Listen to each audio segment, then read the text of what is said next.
কিয়ামতের আগে যে মালহামার যুদ্ধ হবে, তখন রাসূল সাল্লাল্লাহু আলাইহি ওয়াসাল্লাম বলেছেন মালহামার যুদ্ধের সময় মুসলমানদের ফুস্তাদ বা তাবু হবে, শিবির হবে এই ফিলিস্তিনের দামেস্কের পাশে আল গৌতা নামে এক জায়গা আছে, ওই গৌতাতে। এবং ঈসা আলাইহিস সালাম এসে যে দাজ্জালকে হত্যা করবেন সেটাও ওই শামে, ফিলিস্তিনের বাবুল লুদ এখনো একটা জায়গা আছে, ওই জায়গাটার নাম এখনো বাবুল লুদ, ওখানে তিনি দাজ্জালকে হত্যা করবেন। এবং সেখানে একটা সাদা মিনারা আছে, ফেরেশতার পাখায় ভর করে ঈসা আলাইহিস সালাম তখন সেখানে নেমে আসবেন, ওই ফিলিস্তিনের ওই শাম দেশের ওই মিনারার পাশে তিনি এসে পৃথিবীতে তিনি নজুল করবেন, নজুল ঈসা আলাইহিস সালাম। তো তিন এবং জাইতুনের কসম করে বেসিকলি আল্লাহ তাআলা ঈসা আলাইহিস সালামের জন্মস্থানের কসম করেছেন। কারণ তিন এবং জাইতুন, ডুমুর এবং জলপাই, অলিভ কোন দেশে বেশি হয়? শাম দেশে। আওয়াজ করে বলেন কোন দেশে?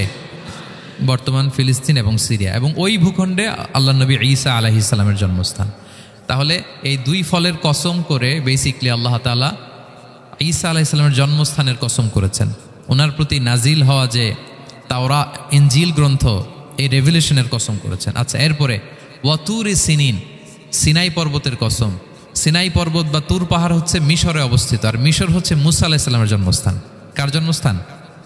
মুসা আলাইহিস সালামের জন্মস্থান। তাহলে ওয়াতুরি সিনিন, তুর পাহাড়ের কসম বুঝিয়ে আল্লাহ তাআলা মূলত মুসা আলাইহিস সালামের জন্মস্থানের কসম করেছেন, যেখানে তাওরাত নাজিল হয়েছে। এরপরে ওয়াহাদাল বালাদিল আমিন, এ নিরাপদ শহর বলে আল্লাহ তাআলা মক্কা শহরকে বুঝিয়েছেন। আর মক্কা কার জন্মস্থান বলেন তো? মুহাম্মদুর রাসূলুল্লাহ সাল্লাল্লাহু আলাইহি ওয়াসাল্লাম, সাইয়্যিদুল মুরসালিন, খাতামুন নবিয়্যিন, রাহমাতাল লিল আলামিন, হাবিবুল্লাহ মুহাম্মদুর রাসূলুল্লাহ সাল্লাল্লাহু আলাইহি ওয়াসাল্লামের জন্মস্থান। তাহলে এই চারটা আয়াতে চারটা শপথের মধ্য দিয়ে মূলত আল্লাহ তাআলা ঈসা আলাইহিস সালামের জন্মস্থান, মুসা আলাইহিস সালামের জন্মস্থান এবং মুহাম্মদ সাল্লাল্লাহু আলাইহি ওয়াসাল্লামের জন্মস্থান, যেই তিনটা এলাকায় ভূখণ্ডে তিনটা মেজর ওহী নাজিল হয়েছে। এক তো ঈসা আলাইহিস সালামের কাছে নাজিল হয়েছে ইনজিল কিতাব, আরেকটা হচ্ছে তাওরাত। তাওরাত এমন কিতাব যে কিতাব দিয়ে হাজার হাজার নবীরা ফয়সালা করেছেন। বনি ইসরাইলের অনেক নবীর উপর কোনো কিতাব নাজিল হয়নি, তার মানে তারা রসুল ছিলেন না, তারা নবী, তারা সব কিছু তাওরাত দিয়েই ফয়সালা করতেন। আর রাসূল সাল্লাল্লাহু আলাইহি ওয়াসাল্লামের উপর কোরআন নাজিল হয়েছে। তার মানে প্রথম চারটি শপথ দিয়ে বেসিকলি ইনজিলের শপথ, তাওরাতের শপথ এবং কোরআনের শপথ। বুঝতে পেরেছেন সবাই? শুরুতেই সূরাতুত তিনের কয়েকটা আয়াত তেলাওয়াত করেছি। এটা কালামুল্লাহ মাজিদের 95 নম্বর সূরা। এই সূরাটা মক্কাতুল মুকাররমাতে নাজিল হয়েছে। এই সূরার আয়াত সংখ্যা 8টা।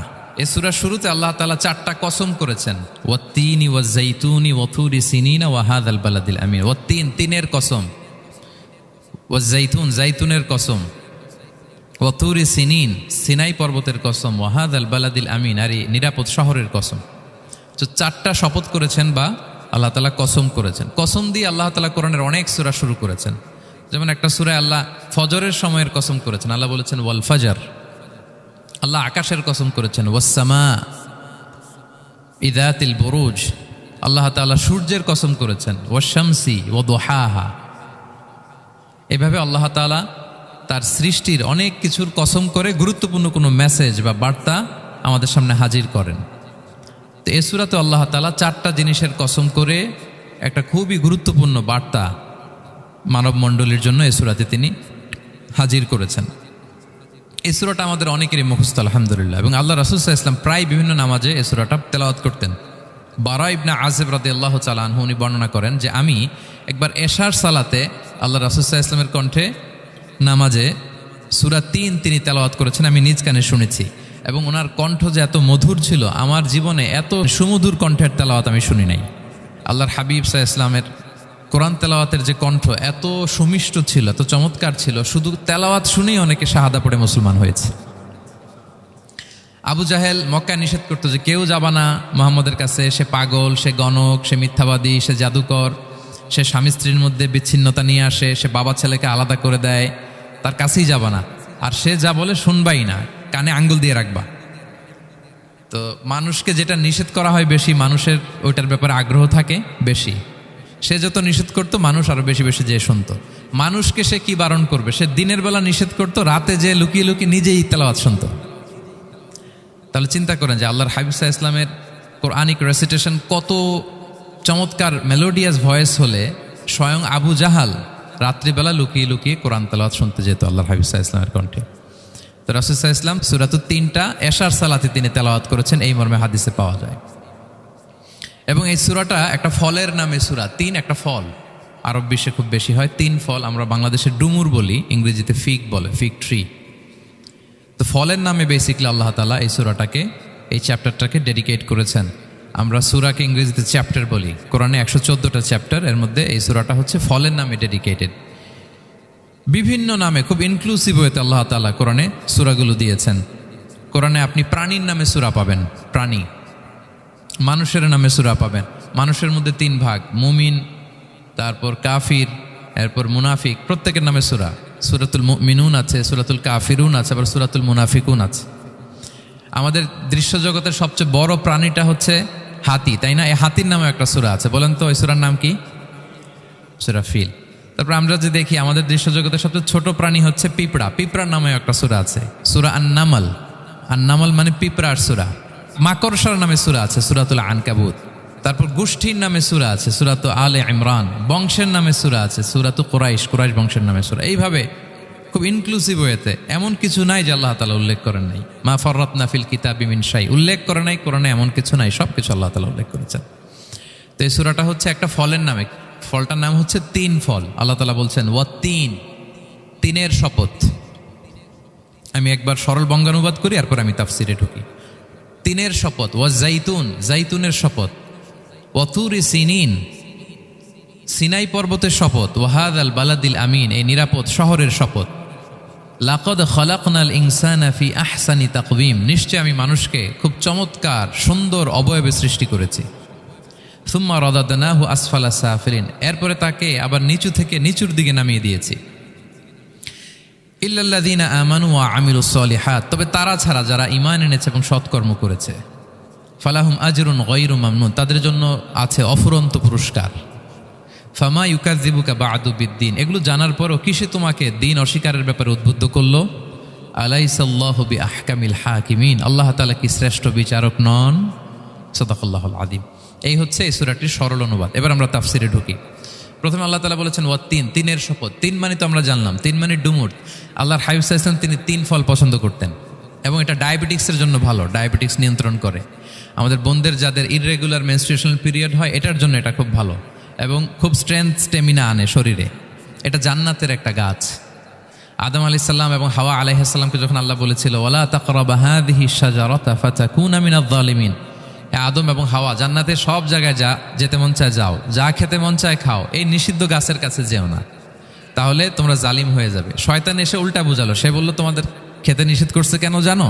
আল্লাহ চায় না যে তোমরা জান্নাতে থাকো, আল্লাহ চায় এখান থেকে তোমাদের বের করে দিবে, কিন্তু তোমরা যদি এই গাছের ফল খাও আল্লাহ আর বের করতে পারবে না। দেখছেন শয়তানের অবস্থা? শয়তান কিন্তু নেগেটিভিটি নিয়ে সামনে আসে না, আসে খুব আপনার ওয়েল উইশার হিসেবে, উপদেশ নিয়ে, খুব ভালো একটা পজিটিভ ওয়েতে আসে। তো ওনারা খেয়ে ফেললেন এই নিষিদ্ধ গাছের ফল। খাওয়ার ফলে আদম আলাইহিস সালাম, হাওয়া আলাইহিস সালাম, ওনাদের গা থেকে জান্নাতের পোশাকগুলো ঝরে পড়ে গেল। এখন কি দিয়ে ওনারা ওনাদের প্রাইভেটকে ঢাকবেন? তখন ওনারা তাফসির ফি জিলালিল কোরআনে এসেছে যে ওনারা এই তিন গাছের পাতা নিয়ে নিজেদের প্রাইভেট ঢেকেছিলেন। সুবহানাল্লাহ। সেই তিন ফলের কসম আল্লাহ করলেন, ওয়াত-তিন, তিনের শপথ। এরপর আল্লাহ তাআলা বললেন ওয়াজ-জাইতুন, জাইতুনের শপথ। জাইতুন মানে হচ্ছে জলপাই। তো আল্লাহ তাআলা বললেন ওয়াজ-জাইতুন, জাইতুনের শপথ। জাইতুন মানে হচ্ছে জলপাই, ইংরেজিতে আমরা যেটাকে অলিভস বলি। তো আল্লাহ তিনের কসম করলেন এবং অলিভের কসম করলেন। দুইটাই খুব উপকারী ফল, এবং আল্লাহর হাবিব সাল্লাল্লাহু আলাইহি ওয়াসাল্লাম তিনি জলপাইও খুব পছন্দ করতেন। ওনার রেগুলার ফুড আইটেমের মধ্যে জলপাই ছিল, অলিভস ছিল। এটা পাহাড়ি এরিয়া, মরুভূমিতে হয়, এবং রাসূল সাল্লাল্লাহু আলাইহি ওয়াসাল্লাম বলেছেন কুলু যাইত ওয়াদ-দাহিনু ফাইন্নাহু মিন শাজারাতিন মুবারাকা, তোমরা অলিভ অয়েল এটা খেও এবং এটা গায়ে মালিশ করো, কেননা এটা বরকতময় একটা গাছের ফল, শাজারা মুবারাকা। এটা শরীরের ব্যাড কোলেস্টেরলকে কমিয়ে দেয়। দাড়িতে অ্যাপ্লাই করলে, চুলে অ্যাপ্লাই করলে সহজে পাকে না দাড়ি চুল, এবং স্কিনে অ্যাপ্লাই করলেও স্কিনের জন্য ভালো, স্কিনের জন্য বেশ ভালো। এটা যাদের সুযোগ হয় আপনারা দাড়িতে চুলে অ্যাপ্লাই করবেন, খাবেন। এটা খাওয়াও যায়। তাম্বুতু বিদ্দুহনি ওয়াসিবগিল লিল আখিলিন, কোরআনে এসেছে। এটা অয়েল হিসেবে ইউজ করে, আবার খাবার হিসেবেও ইউজ করা যায়। সালাদ ড্রেসিংয়ের ক্ষেত্রে কিন্তু অলিভ অয়েল আমরা ইউজ করি, ইদানিং পিজাতে খুব ইউজ করা হয় অলিভ, জলপাইটা। তো এটা আপনারা খেতে পারেন, এটা খুবই সুস্বাদু। এবং জলপাই গাছের মানে জাইতুন গাছের ডালের মেসোয়াক খুব ভালো হয়। আল্লাহর হাবিব সাল্লাল্লাহু আলাইহি ওয়াসাল্লাম জাইতুনের ডাল দিয়ে মেসোয়াক করতেন। তিনি বলতেন নি'মা সিওয়াকিয়া জাইতুন, সবচেয়ে শ্রেষ্ঠ মেসোয়াক হচ্ছে জাইতুনের, মিনাশ শাজারাতিল মুবারাকা, কারণ এটা বরকতময় গাছের ডালা। এবং ফাইন্নাহু সিওয়াকি ওয়া সিওয়াকুল আম্বিয়া মিন ক্বাবলি, এই জাইতুনের ডাল দিয়ে আমিও যেমনি মেসোয়াক করি, আমার আগে যত নবী পৃথিবীতে এসেছে সবাই জাইতুনের ডাল দিয়ে মেসোয়াক করত। আল্লাহ বলেন ওয়াত্তিনি ওয়াজ জাইতুন, তিনের শপথ আর জাইতুনের শপথ। এরপর আল্লাহ তাআলা বললেন ওয়াতুরি সিনিন, সিনাই পর্বতের শপথ। প্রথমে দুইটা ফলের শপথ করলেন, এবার একটা পাহাড়ের শপথ করতেছেন। আপনারা কি তুর পাহাড়ের নাম শুনেছেন? হ্যাঁ শুনেছেন। এই সিনাই পর্বত দ্বারা তুর পাহাড় উদ্দেশ্য। এটা মিশরের একটা পাহাড়, অনেক উঁচু, 2285 মিটার উঁচু। ওইটার নিচে আছে মুকাদ্দাসে তুয়া, যেখানে মুসা আলাইহিস সালামকে আল্লাহ তাআলা জুতা খুলতে বলেছিলেন, ফাখলা না আলাইকা ইন্নাকা বিল ওয়াদিল মুকাদ্দাসি তুয়া, হে মুসা তুমি পবিত্র উপত্যকায় এসেছো, জুতা খুলো। তো ওখানে সব ধর্মের লোকেরা যায়, সব ধর্মের লোকদের জন্য তীর্থস্থান, মুসলিম, জুইশ, খ্রিস্টিয়ান সবাই যায়। এটা সিনাই একটা এলাকা আছে মিশরের, north south Sinai, north Sinai, এটা সাউথ সিনাইতে অবস্থিত। তো নিচে একটা খ্রিস্টানদের প্রাচীন গির্জা আছে, সেন্ট ক্যাথেরিনা গির্জা। সেখান থেকে চলতে চলতে আপনাকে উপরে যেতে হবে, ফজরের পরে আবার চলে আসতে হবে, তা না হলে দুপুরবেলায় 10টা-11টার দিকে এমন সূর্যের প্রখর তাপ ওই পাথরের মধ্যে লাগে, ওখানে আর থাকা যায় না। একেবারে তুর পাহাড়ের উপরে সেখানে খ্রিস্টানদের জন্য ছোট্ট একটা সিনাগোগ আছে, তারা প্রার্থনা করে। খ্রিস্টানদের একটা চার্চ আছে, মুসলিমদের জন্য ছোট্ট একটা মুসল্লা আছে সুরাওয়ের মতো। আল্লাহ ওই সিনাই উপত্যকার কসম করেছেন, ওয়াতুরি সিনিন, সিনাই উপত্যকার কসম। এখানেই আল্লাহ তাআলা মুসা আলাইহিস সালামকে তাওরাত দিয়েছিলেন, মেজর একটা আসমানি কিতাব দিয়েছিলেন। এবং সরাসরি মুসা আলাইহিস সালাম এই পাহাড়ের চূড়ায় বসে আল্লাহ তাআলার সাথে কথা বলতেন। ওয়াকাল্লামাল্লাহু মুসা তাকলিমা, উনি সরাসরি কথা বলতেন, এটা ওনার একটা স্পেশাল বৈশিষ্ট্য ছিল, ক্যারেক্টারিস্টিক্স। এবং আল্লাহ তাআলা নূরের তাজাল্লি দিয়ে এই পাহাড়কে একবার জ্বালিয়ে দিয়েছিলেন। আজও এই পাহাড়ের রংটা অনেকটা একটু লালচে, একটু কালোচে, একটু রেডিশ কালারের। এবং মুসা আলাইহিস সালাম এই নূরের তাজাল্লির ঝলকে তিনি বেহুশ হয়ে গিয়েছিলেন এই পাহাড়ের উপরে। ইয়াজুজ মাহাজুজ যখন কিয়ামতের আগে আগমন করবে, তখন মুসলমানদের সেন্টার হবে। ঈসা আলাইহিস সালাম মুসলমানদেরকে নিয়ে ওইখানে অবস্থান করবেন, এই তুর পাহাড়ের ওখানে। এবং আল্লাহর হাবিব সাল্লাল্লাহু আলাইহি ওয়াসাল্লামের মেরাজের রাতে ইসরার সময় একটা স্টেশন ছিল এই তুর পাহাড়। জিবরাইল আলাইহিস সালাম এই তুর পাহাড়ে আল্লাহর হাবিব সাল্লাল্লাহু আলাইহি ওয়াসাল্লামকে নামিয়ে বলেছিলেন যে এটা জাবাল মুসা, আপনার ভাই মুসার পাহাড়, আপনি এখানে 2 রাকাত নামাজ পড়েন, দোয়া করেন। আল্লাহর হাবিব সাল্লাল্লাহু আলাইহি ওয়াসাল্লাম এই তুর পাহাড়ে 2 রাকাত সালাত আদায় করেছিলেন এবং দোয়া করেছিলেন। আল্লাহ এই তুর পাহাড়ের কসম কাটলেন, ওয়াতুরি সিনিন, সিনাই পর্বতের কসম, যেখানে তাওরাত কিতাব নাজিল হয়েছিল। এরপর আল্লাহ তাআলা বললেন ওয়াহাদাল বালাদিল আমিন, আর এই নিরাপদ শহরের শপথ। এই শহর দ্বারা মক্কা শহর উদ্দেশ্য, কারণ রাসূল সাল্লাল্লাহু আলাইহি ওয়াসাল্লাম তখন মক্কায় ছিলেন, মক্কা নগরী। এই শহরের পূর্ব নাম ছিল বাক্কা। মক্কা নগরীকে বলা হয় উম্মুল কুরা, সব শহরের মা, সব শহরের সেন্টার, পৃথিবীর নাভিস্থল। এবং আল্লাহ তাআলা বলেছেন মান দাখালাহু কানা আমিনা, এখানে যে প্রবেশ করবে সে নিরাপদ। হেরেমের মধ্যে কিন্তু কাউকে আক্রমণ করা যায় না, কোনো খুনিও যদি ঢুকে যায় অ্যাটাক করা যাবে না। তো জাহেলি যুগে এমনটা ঘটতো, কারোর সাথে কারো শত্রুতা হলে, ধরেন যে একজন তার বাবাকে হত্যা করেছে, তো সে তাকে পেয়েছে, ওই লোক বাঁচার জন্য দৌড়াতে দৌড়াতে হেরেমের ভিতরে ঢুকে যেত, কারণ সে জানে যে হেরেমে ঢুকলে সে আমাকে মারবে না। তো পরে সে যখন হেরেম থেকে বেরোতো, আবার তার সাথে যুদ্ধ শুরু হতো। এবং এই শহরের এত মর্যাদার কারণ হচ্ছে সাইয়েদনা ইব্রাহিম আলাইহিস সালাম তিনি আল্লাহর কাছে দোয়া করেছিলেন যে রব্বি জাআল হাদা বালাদান আমিনা, হে আল্লাহ আপনি এই শহরকে নিরাপদ করেন, ওয়ারযুক আহলাহু মিনাস সামারাত, আর এই শহরের অধিবাসীদেরকে আপনি ফলমূল দিয়ে রিজিকের ব্যবস্থা করেন। এখনও দেখবেন যে সারা পৃথিবীতে যেই ফল নাই মক্কাতে ওই ফল আছে, সারা পৃথিবী থেকে ফল ওখানে যায়। এবং মক্কার নেইবরিং সিটি তায়েফ, সেখানে অনেক ফল উৎপাদিত হয়, এখানে আসে। নিরাপদ শহর বালাদান আমিনা। এবং আল্লাহর হাবিব সাল্লাল্লাহু আলাইহি ওয়াসাল্লাম বলেছেন যে এই মক্কা শহর আমার সবচাইতে প্রিয় শহর। বাধ্য হয়ে তিনি যখন হিজরত করলেন মদিনায়, সেদিন বারবার তিনি মক্কার দিকে পেছনে ফিরে ফিরে তাকান, আর কেঁদে কেঁদে তিনি বলতেছিলেন যে মাক্কাতু আহাব্বুল বিলাদ ইলাইয়া, মক্কা আমার কাছে সবচেয়ে প্রিয় নগরী। লাউলা উখরিজতু লামা খারাজতু, আমাকে যদি জোর করে বের করে দেয়া না হতো আমি কোনোদিন মক্কা ছেড়ে অন্য কোথাও যেতাম না। আল্লাহর হাবিব সাল্লাল্লাহু আলাইহি ওয়াসাল্লামের সবচাইতে প্রিয় শহর ছিল মক্কা, এবং এটা আল্লাহর হাবিব সাল্লাল্লাহু আলাইহি ওয়াসাল্লামের জন্মস্থান, মাকান মাউলিদির রাসূল, রাসূল সাল্লাল্লাহু আলাইহি ওয়াসাল্লামের বিলাদাত হয়েছে এই শহরে। এবং এই শহরকে আল্লাহ বলেছেন মাসাবাতান লিন্নাসি ওয়া আমনা, মানুষের মিলনস্থল, কেন্দ্রস্থল। সারা পৃথিবী থেকে মানুষ ওখানে যায়। আপনি যে রমাদানে যদি মক্কায় যান, আল্লাহু আকবার, লক্ষ লক্ষ ওমরা পালনকারী সেখানে, ইউরোপ থেকে, আফ্রিকা থেকে, অস্ট্রেলিয়া থেকে, এশিয়া থেকে, সারা পৃথিবীর মানুষের মিলনস্থল। ওখানে গেলে আপনি দেখবেন মাসাবাতান লিন্নাসি ওয়া আমনা, নিরাপদ জায়গা এবং মানুষের মিলনস্থল। এটা এখানে এমন মসজিদ আল্লাহ রেখেছেন কাবা ঘরের চারদিকে, এটাকে বলা হয় মসজিদুল হারাম, যে মসজিদে 1 রাকাত সালাত পড়লে 1 লক্ষ রাকাতের সওয়াব হয়। আল্লাহর ঘরকে কেন্দ্র করে তাওয়াফের নির্দেশ দেওয়া হয়েছে, ওয়ালিয়া তাওয়াফু বিল বাইতিল আতিক। পৃথিবীর কোনো ঘরকে তাওয়াফ করা যায় না, কোনো ঘরকে, এই একটা মাত্র ঘর যেটাকে এর চারদিকে এরকম তাওয়াফ করা যায়। তাহলে এই পবিত্র ঘর, পবিত্র মসজিদ যেই শহরে অবস্থিত, সেই শহরের কসম আল্লাহ করেছেন। আল্লাহ বললেন ওয়াহাদাল বালাদিল আমিন, এই নিরাপদ শহরের কসম, মানে মক্কা শহরের কসম। আমরা আপাত দৃষ্টিতে আমাদের কাছে মনে হচ্ছে দুইটা ফলের কসম, একটা পাহাড়ের কসম, একটা নগরীর কসম। আসলে বেসিকলি আল্লাহ তাআলা এই 4টা শপথ দিয়ে 3 নবীর জন্মস্থান, 3 নবীর নবুয়তের কসম করেছেন। কিভাবে সেটা আমি মিলিয়ে দেই। এই যে প্রথমে যে আল্লাহ বলেছেন ওয়াত্তিনি ওয়া জাইতুন, 3 এবং জাইতুনের কসম। পৃথিবীতে সবচেয়ে বেশি 3 এবং জাইতুন কোথায় উৎপন্ন হয় জানেন? ফিলিস্তিনে। কোথায়? শাম দেশে, যেটা হাদিসের পরিভাষায় বলা হয় শাম, বর্তমান ফিলিস্তিন এবং সিরিয়া মিলে। 3 জাইতুন দিয়ে বেসিকলি আল্লাহ তাআলা ফিলিস্তিনের শপথ করেছেন, শাম দেশের শপথ, যেখানকার বেথলহামে ঈসা আলাইহিস সালাম, জেসাস ক্রাইস্ট, তিনি জন্মগ্রহণ করেছেন, ঈসা আলাইহিস সালামের জন্মস্থান।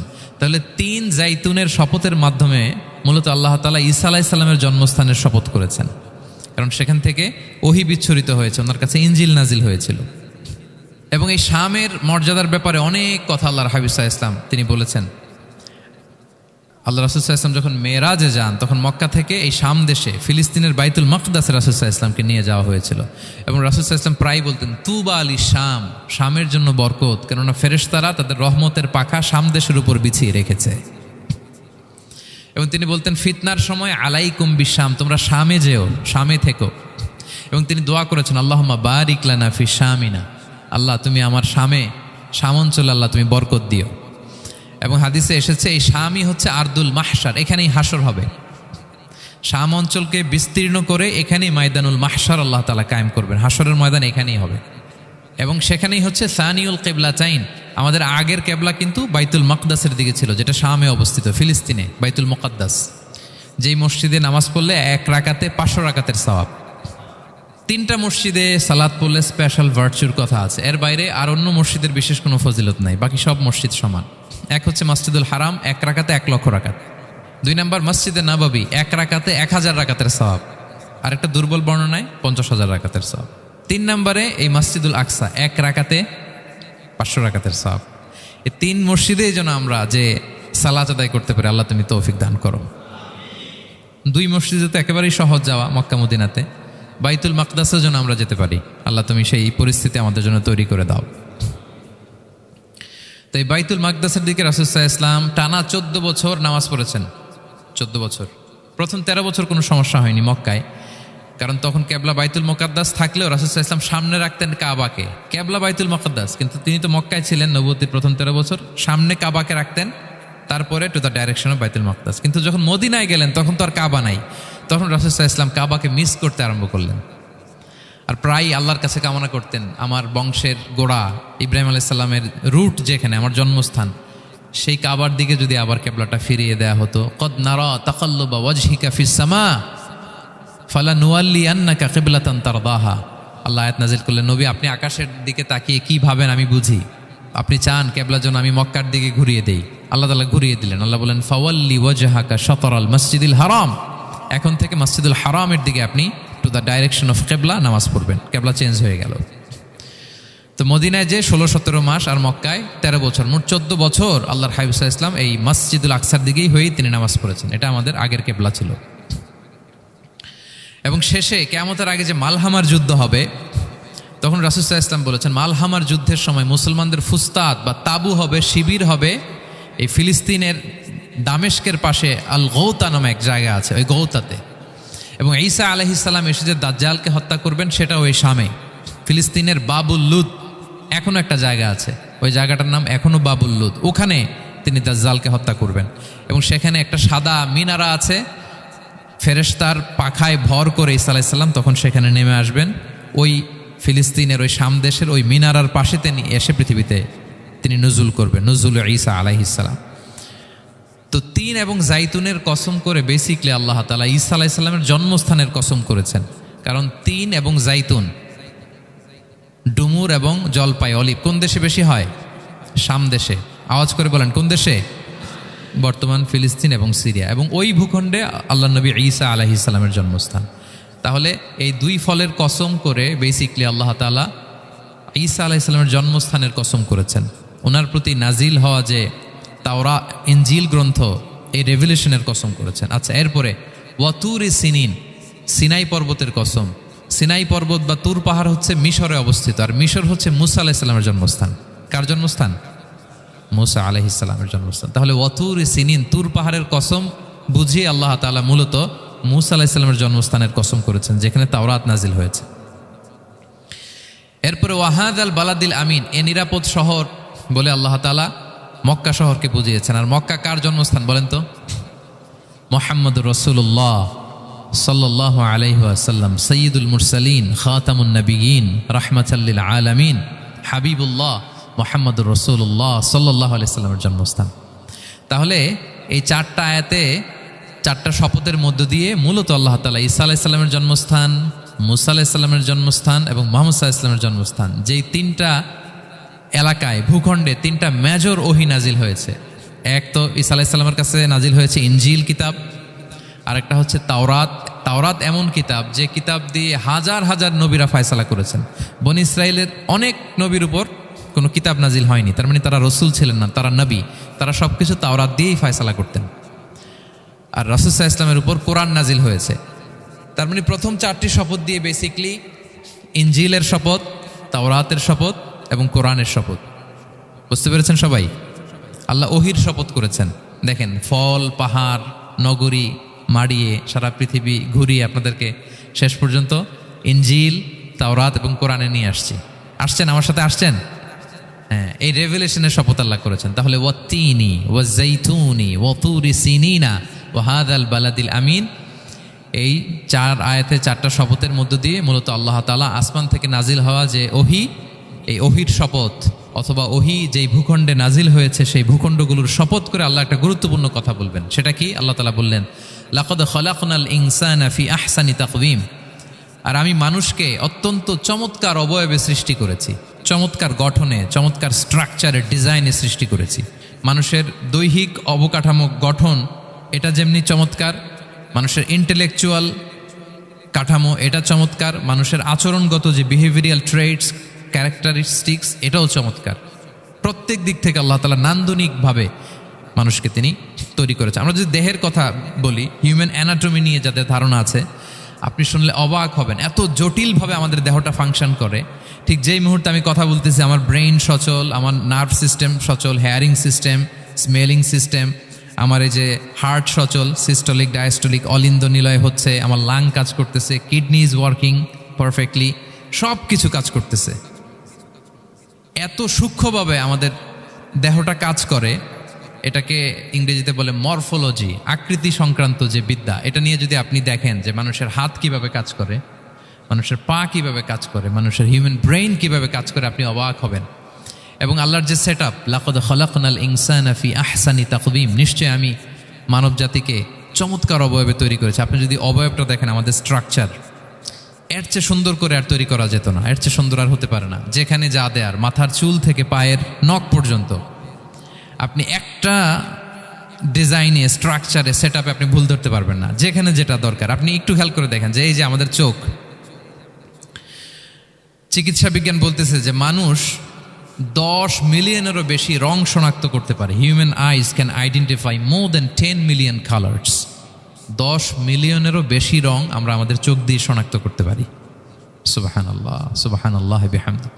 আচ্ছা, চোখের সেট আপটা একটু যদি খেয়াল করেন, দেখেন আমার এই চোখ এখানে না থেকে এটা যদি জাস্ট 2 ইঞ্চি উপরে এখানে হইতো, এইটা যদি কপালে যদি আমাদের চোখ হইতো, কি অবস্থা হইতো বলেন তো?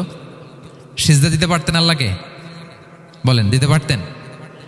আচ্ছা, আমরা কিছু খাওয়ার সময় আমরা কি করি? ওইটা ভালো আছে কিনা, পচে গেল কিনা, স্মেলটা আগে দেখি, তারপরে খাই। দেখেন কত চমৎকার সেট আপ। একটু খেয়াল করেন, এই নাকের সেট আপ যদি এইখানে না থাকে, আমাদের নাক যদি পেছনে থাকতো, খাওয়ার সময় খাবারটা বাসি কিনা, ভালো আছে কিনা কি করতেন? লাকাদ খালাকনাল ইনসানা ফি আহসানি তাকওয়িম। আচ্ছা দেখেন, এই যে আমরা কান দিয়ে শুনি, এই যে কান পেঁচানো, মনে করেন না যে এমনি এমনি পেঁচানো, এই পেঁচানো, এটা এই পথ না থাকলে আমরা শুনতেই পেতাম না। এটা এমনভাবে সেট আপ করা, এটা এই ইথারে ভাষা তরঙ্গকে এয়ার ড্রামের ভেতরে সুন্দরভাবে ইনপুট করে, নাহলে আমরা শুনতে পেতাম না। আপনার এই কান কেটে ফেলে দিলে আপনি শুনতে পারবেন না। এটা এইভাবেই যেতে হবে, সুরঙ্গটা এইভাবে তৈরি হইতে হবে। আচ্ছা দেখেন, আপনার কান, এই কান যদি এইখানে না থেকে আপনার ডান বগলের নিচে হইতো, বাম কান যদি বাম বগলের নিচে হইতো, তাহলে কি হইতো বলেন? আজকে আমার ওয়াজ কিভাবে শুনতেন বলেন দেখি, কিভাবে শুনতেন? বুদ্ধি আছে বলে যে হুজুর এইভাবে শুনতাম। সুবহানাল্লাহ, সুবহানাল্লাহ। লাকাদ খালাকনাল ইনসানা ফি আহসানি তাকওয়িম। আমি মানুষকে সবচেয়ে সুন্দর সর্বোত্তম গঠনে তৈরি করেছি। দেখেন, কান দুইটা ওইখানে থাকলে কথা শুনতে হইলে হাত উঁচু করে রাখা লাগতো। আল্লাহ, আপনি একটা একটা অঙ্গ দেখেন, ঠিক যেখানে যেটা যেভাবে সেট করা দরকার, আল্লাহ তাআলা দয়া করে অনুগ্রহ করে ঠিক সেভাবে তিনি সেট করেছেন। আমাদের চেহারার মধ্যে দেখেন এক একজনের এক এক রং। ওয়াখতিলাফু আলসিনাতিকুম ওয়া আলওয়ানিকুম ইন্না ফি যালিকা লাআয়াতুন লিল আলিমিন। আল্লাহ বলেন, তোমাদের ভাষার ভিন্নতা দিয়েছি, তোমাদের গায়ের রঙের ভিন্নতা, একজনের চেহারার সাথে আরেকজনের মিল নাই, একজনের ফিঙ্গারপ্রিন্টের সাথে। আয়াহসাবুল ইনসানু আল্লান নাজমাআ ইযামা বালা কাদিরিনা আলা আন নুসাউইয়া বানানা। মানুষ ভেবেছে সে মারা গেলে তাকে আমি তার অস্থি, মজ্জা, হাড়, গোশত, চামড়া জোড়া লাগাতে পারবো না। আরে তার আঙ্গুলির অগ্রভাগ পর্যন্ত আমি সুবিন্যস্ত করে আমার কাছে রেখে দিয়েছি, ফিঙ্গারপ্রিন্ট। আমাদের ফিঙ্গারপ্রিন্টগুলো আল্লাহর কাছে সংরক্ষিত, একজনের ফিঙ্গারপ্রিন্টের সাথে আরেকজনেরটা মিলে না। এই যে আমার 10 আঙ্গুলে 10টা ফিঙ্গারপ্রিন্ট, পায়েরগুলো হচ্ছে ফুটপ্রিন্ট, একটার সাথে আরেকটা মিলে। আমার এটার সাথে এটা মিলবে বলেন? আমার সাথে আপনারটা মিলবে? বর্তমানে পৃথিবীতে কত কোটি মানুষের বসবাস বলেন? এই যত মানুষ পৃথিবীতে আছে, একজনের আঙ্গুলের ছাপের সাথে, এই যে বায়োমেট্রিক্যাল অথেন্টিকেশন যে আমরা করি, একজনের ফিঙ্গারপ্রিন্টের সাথে আরেকজনের ফিঙ্গারপ্রিন্টের মিল নাই। একজনের ফুটপ্রিন্টের সাথে ফুটপ্রিন্ট মিল, ইভেন একজনের আই প্রিন্টের সাথে। আমাকে একজন ওনার হসপিটালে নিয়ে গেল ঢাকায়, তো উনি ওনার দরজা খুলতেছে আই প্রিন্ট দিয়ে, মানে উনি না গেলে খুলে না। উনি আর ওনার খুব কাছের স্টাফ, এটা গুরুত্বপূর্ণ একটা অফিস, তো উনি চোখ দিল, আই প্রিন্ট নিল, এরপরে দরজা খুলে যাচ্ছে। দেখেন, একজনের আই প্রিন্টের সাথে আরেকটা আই প্রিন্ট মেলে না। সুবহানাল্লাহ। প্রিয় ভাইরা, একজনের ফিঙ্গারপ্রিন্টের সাথে আরেকজনের ফিঙ্গারপ্রিন্টের কোনো মিল আছে পৃথিবীতে? ফুটপ্রিন্টের সাথে, আই প্রিন্টের সাথে? কারণ ডিজাইনারটা কে বলেন তো? হুয়াল্লাযী ইউসাউবিরুকুম ফিল আরহামি কাইফা ইয়াশা। মায়ের পেটে থাকতেই আল্লাহ তাআলা এগুলো ডিজাইন করে দিয়েছেন। আমি কেমন হব, আমার বৈশিষ্ট্য কেমন হবে, এই যে আমি যে আমার বাবা দাদা 14 পুরুষের ডিএনএ বয়ে বেড়াই, এগুলো সব নিয়ে আমার বৈশিষ্ট্য, আমার কণ্ঠস্বর, আমার ক্যারেক্টারিস্টিক্স, আমার ফিচার কেমন হবে, সব তিনি আল্লাহ তাআলা মায়ের পেটে থাকতে ডিজাইন করে দিয়েছেন। সুবহানাল্লাহ। আল্লাহ বলছেন, লাকাদ খালাকনাল ইনসানা ফি আহসানি তাকওয়িম। প্রিয় ভাইরা, কসম করার পরে আল্লাহ যে কথাটা বলেন, এটা অনেক গুরুত্বপূর্ণ, খুবই গুরুত্বপূর্ণ বার্তা। আল্লাহ চারটা কসম করে তিনটা নবীর জন্মস্থানের শপথ করে তিনি বললেন, লাকাদ খালাকনাল ইনসানা ফি আহসানি তাকওয়িম।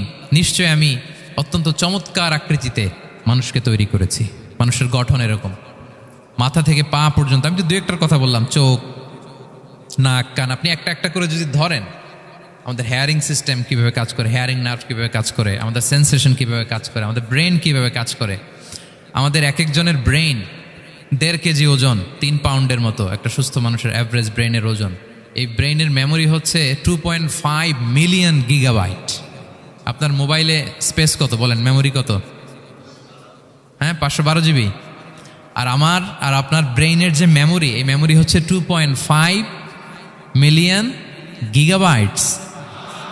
আল্লাহ, এই যে প্রতি মুহূর্তে আমাদের নিউরন কানেক্টিভিটি হচ্ছে, ব্রেনের স্নায়ুগুলোর যত কানেক্টিভিটি হয়, যত আমরা চিন্তা করে ব্রেনকে খাটাই, নতুন নতুন জিনিস আমরা তৈরি করতে পারি। এবং এমনভাবে আল্লাহ তাআলা এমন সফিস্টিকেটেড ব্রেইন আল্লাহ মানুষকে দিয়েছে, মানুষ পারে না এমন কিছু নাই।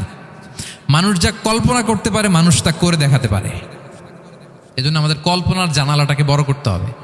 আই রিপিট, মানুষ যা কল্পনা করতে পারে, ইমাজিন করতে পারে, সেটা মানুষ করে দেখাতে পারে। ওই ক্যাপাসিটি দিয়ে আল্লাহ তাআলা মানুষকে তৈরি করেছেন। সুবহানাল্লাহ, সুবহানাল্লাহ। লাকাদ খালাকনাল ইনসানা ফি আহসানি তাকওয়িম। এই ব্রেনকে খাটিয়ে মানুষের কত ইনভেনশন, কত ডিসকভারি, মানুষ সভ্যতার পর সভ্যতা বিনির্মাণ করেছে।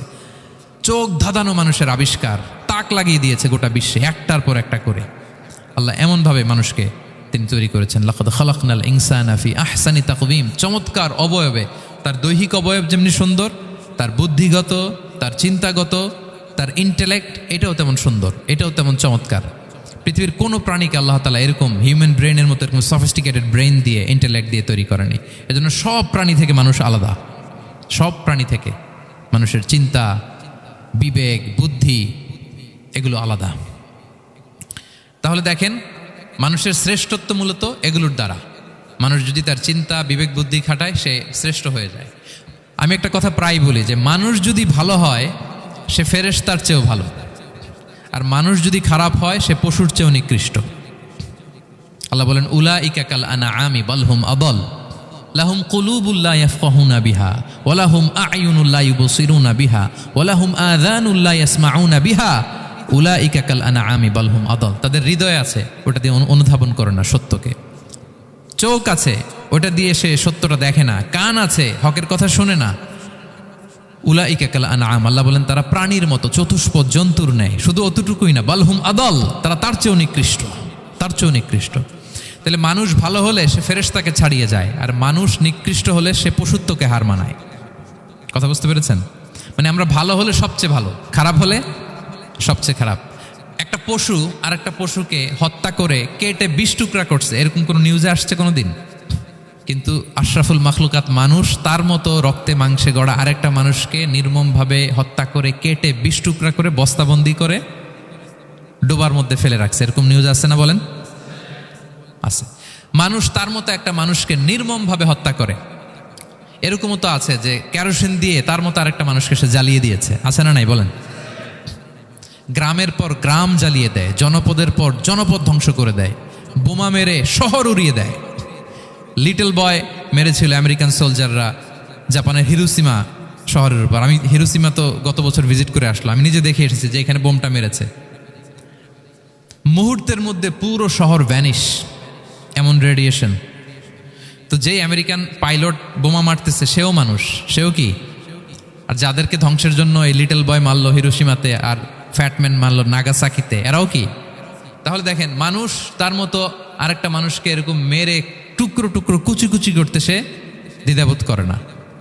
আল্লাহ, মানুষ গণহত্যা চালায়, জেনোসাইড। এই যে আমাদের বাংলাদেশে তো কিছুদিন আগে হলো গণহত্যা, হেলিকপ্টার থেকে গুলি করে বাচ্চা মেরে ফেলতেছে। কার বাচ্চা, কার কলিজার টুকরা সন্তান, ডোন্ট কেয়ার। জনগণের টাকায়, ট্যাক্সের টাকায় কেনা বুলেট, হেলিকপ্টার দিয়ে জনগণকে, ছাত্রদেরকে হত্যা করা হয়েছে। দেখেন, সেও মানুষ।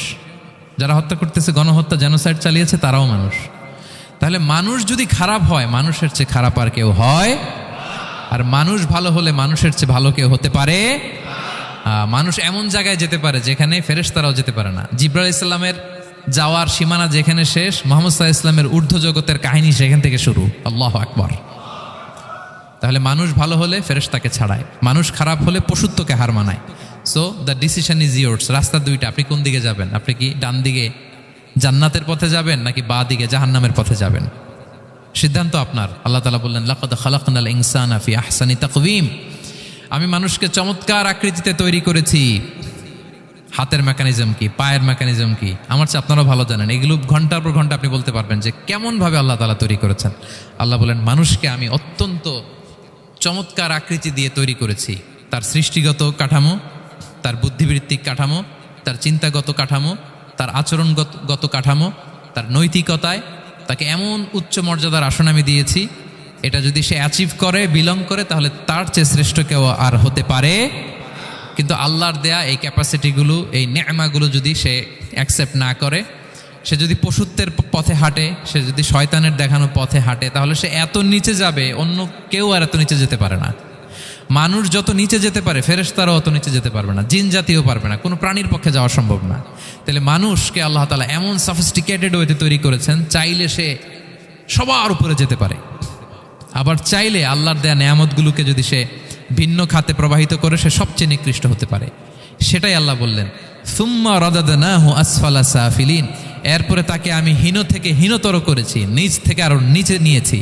সে যখন ঈমান আনে না, সে যখন সৎকর্ম করে না, সে যখন আল্লাহর দেখানো রাস্তায় সে চলে না, সে যখন তার নফসের কথা শুনে, সে যখন তার প্রবৃত্তির গোলাম সাজে, সে সবচেয়ে নিকৃষ্ট হয়। আসফালা সাফিলিন মানে একেবারে নিচে, এর নিচে আর নাই। আল্লাহ বলেছেন ইন্নাল মুনাফিকিনা ফিদ দারকিল আসফালি মিনান নার, সেখানে আল্লাহ আসফাল বলেছেন। মুনাফিকরা জাহান্নামের একেবারে তলদেশে থাকবে। তাই মানুষ যদি ঈমান আর সৎকর্মের বলে বলিয়ান না হয়, সে এত খারাপ হয়, কেউ এত নিচে যেতে পারে না। বলেন, মানুষ যত নিচে যেতে পারে, জিন তত নিচে যেতে পারবে? ফেরেশতারা পারবে না। আর মানুষ যত উপরে যেতে পারে, ফেরেশতারা এত উপরে যেতে পারবে না। সো দুইটারই সুযোগ আপনার আছে। সুম্মা রাদাদনাহু আসফালা সাফিলিনের দুইটা ব্যাখ্যা। কোন মুফাসসির বলেছেন, যৌবনের পর, যৌবনে থাকে শক্তিশালী, বার্ধক্যের সময় যখন সে নুয়ে যায়, ছোট হয়, সে একেবারে দুর্বল হয়ে যায়, সেটা বোঝানো হয়েছে।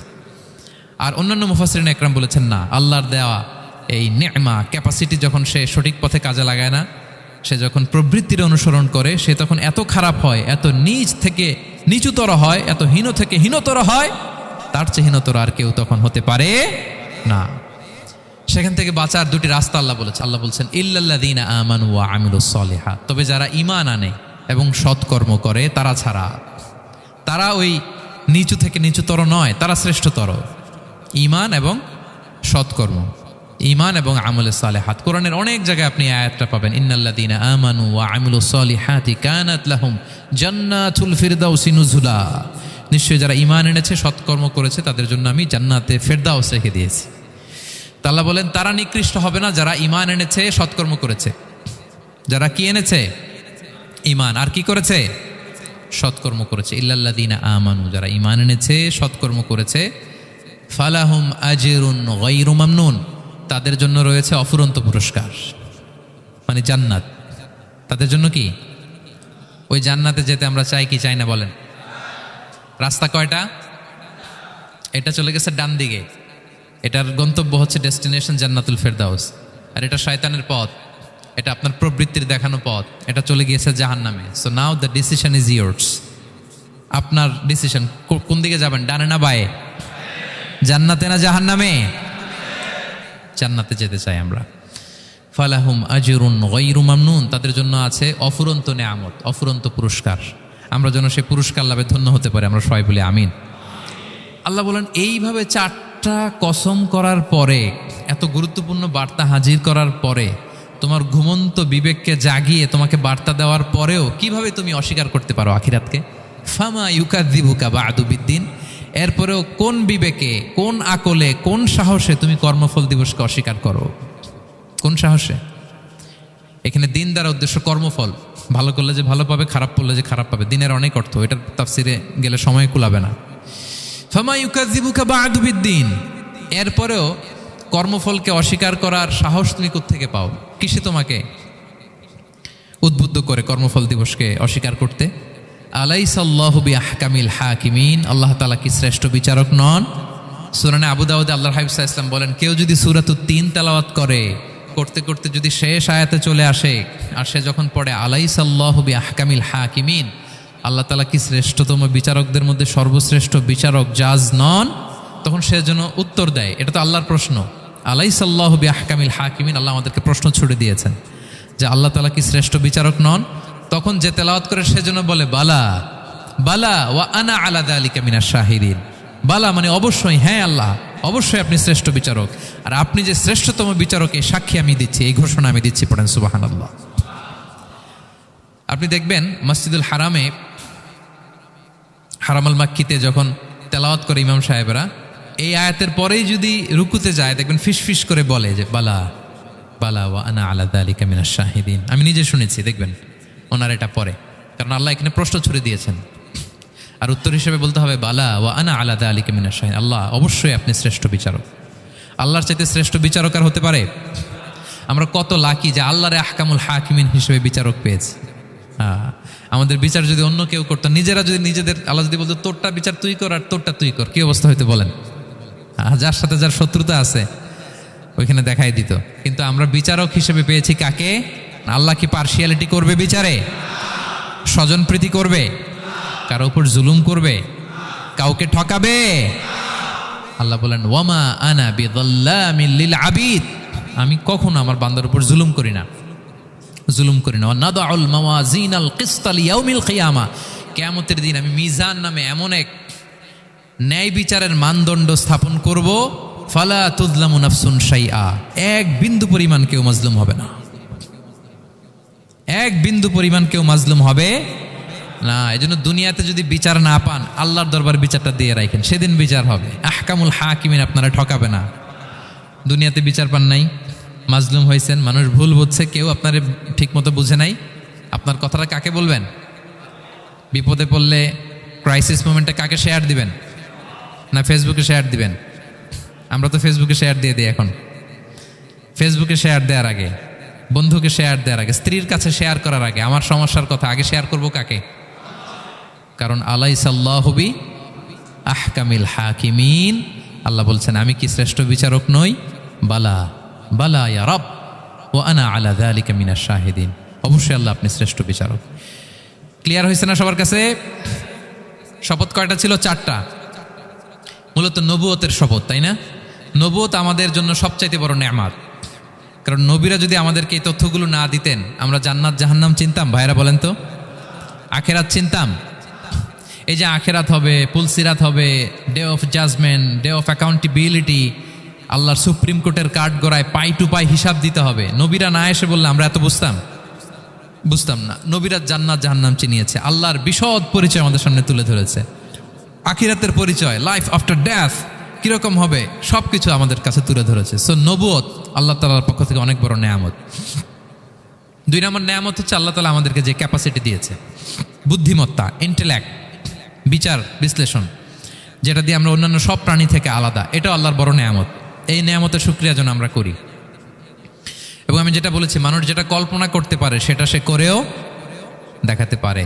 সো আল্লাহ তাআলা যাকে যেই কোয়ালিটি দিয়েছে, ক্যাপাসিটি দিয়েছে, আমরা যেন এই নেয়ামতের শুকরিয়া করি। নেয়ামতের শুকরিয়া করলে এই নেয়ামত দেওয়ার ধারাবাহিকতা এটা বাড়িয়ে দেয় কে? লা ইন শাকারতুম লা আযীদান্নাকুম ওয়া লা ইন কাফারতুম ইন্না আযাবি লাশাদীদ। শুকরিয়া করলে নেয়ামত আরো বাড়িয়ে দেব। তাহলে প্রথম নেয়ামত ছিল নবুওয়াত, প্রফেটহুড, প্রফেসি, এটা অনেক বড় নেয়ামত। এই রেভেলেশন এসে আমাদেরকে এনলাইটেন করেছে। তা না হলে আমাদের গডকে, গডের ফিচার কি, আখেরাত কি, জান্নাত কি, জাহান্নাম কি, the concept of punishment, concept of আখেরা, কিছুই আমরা ভালোভাবে বুঝতাম না। এটার শপথ আল্লাহ করেছেন। আল্লাহ আমাদেরকে নেয়ামত দিয়েছেন, ক্যাপাসিটি দিয়েছেন, সক্ষমতা দিয়েছেন, সবচাইতে সফিস্টিকেটেড ব্রেন দিয়ে তৈরি করেছেন, এটা একটা বড় নেয়ামত। এবং রাস্তা দেখিয়ে দিয়েছেন, হয় ডানে নয় বায়ে। এবং তিনি আশ্বাস দিয়েছেন যে তোমাদেরকে সঠিক ফায়সালার মাধ্যমে বিচার করা হবে সেদিন। তাই আমাদের বিপদে আপদে সবসময় আমরা যেন ফরিয়াদ করি এক মহান সত্তার কাছে। বলুন তো আওয়াজ করে, তিনি কে? আল্লাহর কাছে যেন আমরা ফরিয়াদ করি। আল্লাহ তাআলা আমাদের সবাইকে কথাগুলো বুঝা আর আমল করার তৌফিক দান করুক। হাযা মা ইনদি ওয়াল ইলমু ইনদাল্লাহি আলাইহি তাওয়াক্কালতু ওয়া ইলাইহি উনীব। সুবহানাকাল্লাহুম্মা ওয়া বিহামদিকা আশহাদু আল্লা ইলাহা ইল্লা আনতা আস্তাগফিরুকা ওয়া আতুবু ইলাইক।